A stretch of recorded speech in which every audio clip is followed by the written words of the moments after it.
Colette. Kasama ang pinsan niyang Botchog. Ayan, mga tulog. At tayo ay makiki-birthday.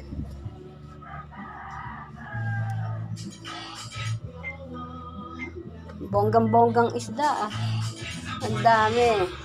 At meron pa silang chicken. Wow. Ano kayang luto neto? Ano kayang luto gagawin?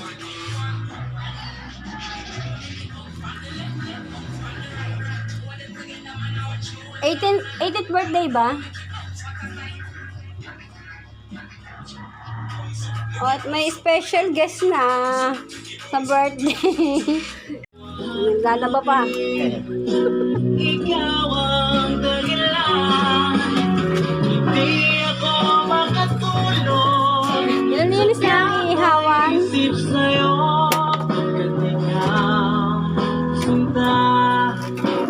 Ikaw ang dahilan. May bisita na yung may birthday. Oh. Sarap ng kain, oh. Oh. Puso ko't isipan, sa araw at gabi. Yeah, maki-birthday tayo. Sarapan mo yan, ah. Sarapan mo yan, mahaw. Butak mo. Naluto na si Istariray. Lagay ka na dyan. Dito, sa tubig mo. Hindi ka nag-ano rito.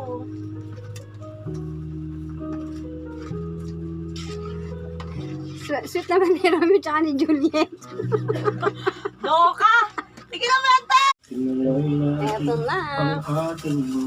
Iihawin na. Ngayon'y naubos na. Part 1 pa lang to. Kasi tulog pa si AJ Colette. Nagsimula ng magsisihan. Lahat ay parang lumabo.